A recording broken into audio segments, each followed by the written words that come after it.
स्वागत है बच्चों MN public school online education में। तो आइए चलते हैं क्लास में और शुरू करते हैं आज का क्लास। आज की इस क्लास में हम रेखागणित यानी ज्यामिति बिल्कुल शुरुआत से प्रारंभ करेंगे। तो आइए शुरू करते हैं आज का ये क्लास। ज्यामिति या रेखागणित, आप यहाँ देख रहे हैं ज्यामिति या रेखागणित। तो सबसे पहले ज्यामिति क्या है ये हमको जानना है। तो यहाँ ज्यामिति की परिभाषा दिया गया है। तो सबसे पहले हम आपको ज्यामिति की परिभाषा बताते हैं। ज्यामिति गणित की 3 विशाल शाखाओं में से एक है, यानी ज्यामिति गणित ही है।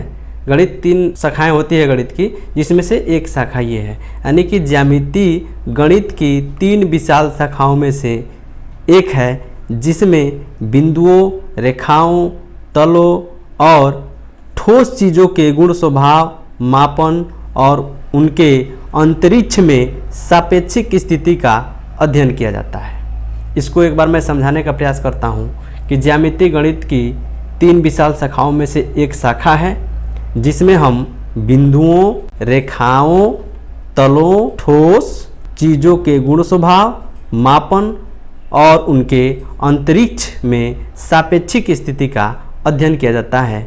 तो ये था ज्यामिति की परिभाषा। अब हमको देखना है ज्यामिति या रेखा गणित से संबंधित परिभाषाएं। ज्यामिति और रेखा गणित से संबंधित कुछ परिभाषाएं हैं, आइए उन सब को हम देखते हैं कि क्या क्या इसके अंतर्गत आता है। तो चलिए देखते हैं। तो देखिए, सबसे पहला है परिभाषा है बिंदु। ये बिंदु का परिभाषा हम देखेंगे। बिंदु क्या होता है? यह समतल में एक स्थिति को बताने के लिए एक सूक्ष्म चिन्ह है, जिसकी न लंबाई होती है और न चौड़ाई होती है। चलिए हम एक उदाहरण के माध्यम से तल पे एक बिंदु ले लेते हैं। यहाँ पे मैं एक तल ले लिया, कोई तल है, और हम यहाँ पे एक बिंदु ले लिया, या मान लीजिए ये कोई बिंदु है या ये कोई बिंदु है।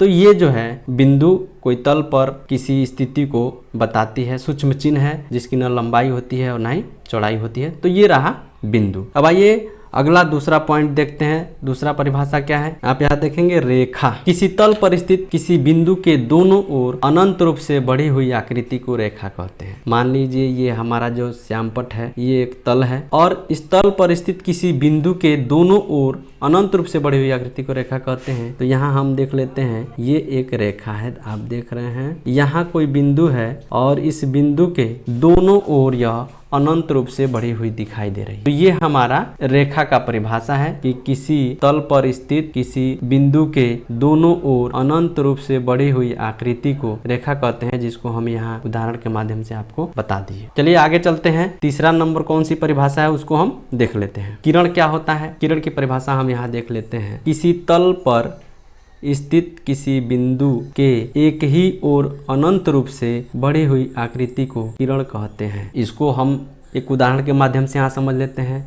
माना कि यह कोई एक तल है, हमारा ये श्यामपट्ट एक तल है, और किसी तल पर स्थित किसी बिंदु के एक ही ओर, यानी कि मान लीजिए ये कोई बिंदु है और यहाँ से एक ही ओर, यहाँ ये एरो अनंत को दर्शाता है, एक ही ओर यहाँ पे बिंदु है, और इस बिंदु के यहाँ मान लीजिए बिंदु ए है, इस बिंदु के एक ही ओर अनंत रूप से इस दिशा में जा रही है, इसको हम किरण कहते हैं, जो एक ही ओर किसी बिंदु के एक ही ओर अनंत रूप से बढ़ता है। ये हमारा किरण रहा। आप इसको उदाहरण के माध्यम से भी समझ लीजिए। आइए अब हम अगला परिभाषा देखते हैं। रेखाखंड क्या होता है? इसका परिभाषा देख लीजिए। रेखा के एक भाग, नहीं अभी आपको रेखा समझाया हूँ, उसका एक भाग, या कह सकते हैं एक टुकड़ा, या कह सकते हैं रेखा के एक खंड को ही रेखाखंड कहते हैं। यानी कि ये कोई रेखा है जो दोनों ओर अनंत रूप से बढ़ी हुई है। इसी का मान लीजिए यहाँ से हम इन दोनों बिंदुओं के बीच से एक भाग को हम यहाँ ले लेते हैं। ये हमारा हो गई रेखाखंड। ए मान लीजिए इस बिंदु को, और बी मान लीजिए इस बिंदु को। ये हमारा